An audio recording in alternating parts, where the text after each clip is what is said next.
நாங்க வீட்டை வித்துட்டு எங்களுக்கு தேவையான பணத்தை நாங்க எடுத்துப்போம். தயவு செஞ்சு பெரிய மனசு பண்ணுங்க. இது நாங்க வாழ்ந்த வீடு, எங்களுக்கு இது கோவில் மாதிரி. வித்துடாதீங்க.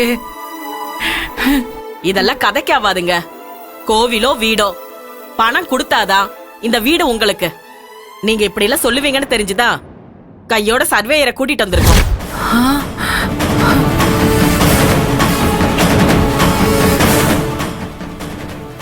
சொல்லுங்க பாருங்க சார், இது வேலைக்கு ஆகாது. நீங்க வந்த வேலையை பாருங்க. வீட்டு நீலாகல எல்லாம் பத்திரத்துல இருக்கிற மாதிரி கரெக்டா இருக்கான்னு பாருங்க. பண்ணிடுறோமா? எங்க குடி இருக்கிற வீட்டை இப்படி சர்வேரை கூட்டிட்டு வந்து அளவு எடுக்கிறீங்களே, இது உங்களுக்கே நல்லா இருக்கா? என்னது? இத பாருங்க சார், உங்களுக்கு தேவைப்படுறப்ப நாங்க காசு கொடுத்தோமே, அப்ப நல்லா இருந்துச்சா? கொடுத்த காசு கேட்டா நல்லா இல்லையா? என்ன பாத்துட்டு இருக்கீங்க? நீங்க போய் அளவெடுங்க. என்னங்க நீங்க எங்க வீட்டுல வந்து நின்னுக்கிட்டு யாரையும் கூட்டு வந்து அளவு எடுக்கிறீங்க? இப்படி நாங்க உங்க வீட்டுக்கு வந்து அளவு எடுத்தா சும்மா விடுவீங்களா? திரு, சின்ன பையனை பேச விட்டுட்டு வேடிக்கை பாக்குறியா? ஐயோ அப்படிலாம் இல்ல சார். டேய் பாலா, கொஞ்ச நேரம் சும்மா இருடா. நான் தான் பேசிட்டு இருக்கேன்ல. என்னப்பா சொன்ன? உங்க வீடா? எங்க கடனை முழுசா அடைச்சாதான் இது உங்க வீடு. உங்க வீட்டு பத்திரம் எங்க கையில இருக்கிற வரைக்கும் இது எங்க வீடு. வேணா கோர்ட்ல போய் கேஸ் போட்டுக்கோ. எங்க வீட்ல நாங்க யார வேணா கூப்பிட்டு வந்து அளவெடுப்போம், இடிப்போம், வீட்டை விக்க கூட செய்வோம்.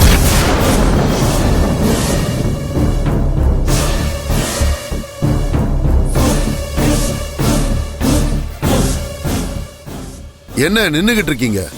போய் அளவெடுங்க. சரிங்க சார். சார் வேணாம் சார். சார் நான் உங்ககிட்ட வாங்கின காசு திருப்பி கொடுத்துறேன் சார். என்ன நம்புங்க, உங்க கால்ல விழுந்து கெஞ்சி கேக்குறேன். எப்படின்னு கேக்குறேன். உன்னை நம்பி 2 கோடி ரூபாய் யார் கொடுப்பா? நான் தான் ஏமாந்து போய் கொடுத்தேன். வேற எவனும் என்ன மாதிரி ஏமாற மாட்டான். வாமா. சார் சார் சார் சொன்னா கேளுங்க சார். ஐயோ சார் வேணான்னு சொல்லுங்க சார். ஐயோ கடவுளே, ஐயோ கடவுளே, நாங்க வாழ்ந்து விட்டு எங்க கடும் முன்னாடி அளவு எடுக்கிறாங்களே. ஐயோ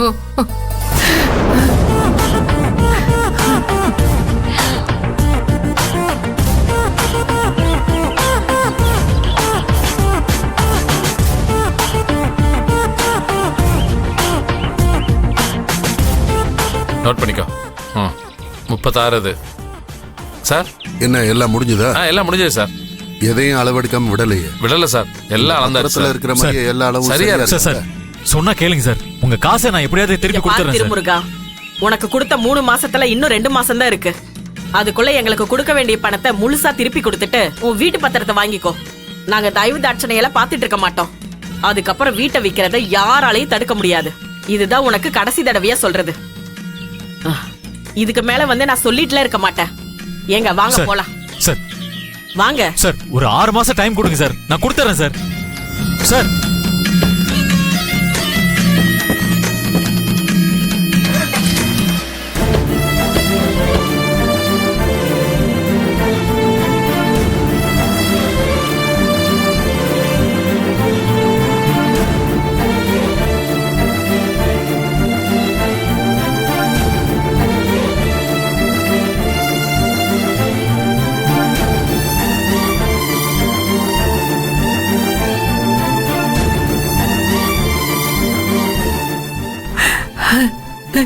ஏன்பா திரு, என்னப்பா இப்படி சொல்லிட்டு போறாங்க? இனிமே நம்ம என்ன செய்ய போறோம்? நாம இருக்கும்போதே நம்ம வீட்டை வந்து அளந்துட்டு போறாங்களே. எனக்கு ஒன்னும் புரியலமா. இதுல இருந்து எப்படி நம்ம வீட்டை மீட்க போறேனே தெரியல. கடைசி காலத்துல வாழ்ந்த இந்த வீட்டிலேயே உயிர் போகணும்னு ஆசைப்பட்டேன். அதுக்கு எனக்கு கொடுப்பன இல்லை போல. இங்க பார்ப்பா திரு, வீடு கையை விட்டு போகாத மாதிரி பாத்துக்கப்பா. அப்பா ஏன்பா இப்படி எல்லாம் பேசுறீங்க? நம்ம வீட்டை அவ்வளவு சீக்கிரத்துல விட்டுற மாட்டேன். ஏன் இப்படி எல்லாத்தையுமே இவர்கிட்டயே சொல்றீங்க? இவர் மட்டும்தான் இந்த வீட்டோட வாரிசா? இல்ல இவருக்கு மட்டும்தான் இந்த வீட்டை பத்தின கவலை இருக்கா? என் புருஷன் மட்டும்தான் எல்லா அவமானத்தையும் கடனையும் சுமக்கணுமா? ஏன் அந்த வேலு செல்வி 2 பேருக்கும் இந்த வீட்டை பத்தின கடன் அடைக்கிறதுல எந்த கவலையும் கிடையாது. அவங்க 2 பேரும் நல்லா ஜாலியா இருக்காங்க.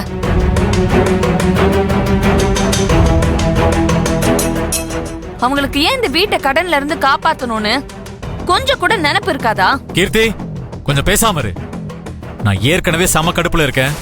ஏன் மாப்ள, யார் மேலயும் இருக்கிற கோவத்தை என் பொண்ணு மேல காமிக்கிறீங்க? அவ என்ன இப்ப தப்பா கேட்டுட்டா? அன்னைக்கு என்னவோ அந்த செல்வி ரொம்ப சவால் விட்டா ஜம்பமா. அதுக்கப்புறம் அந்த கடனுக்காக அவ என்ன செஞ்சா?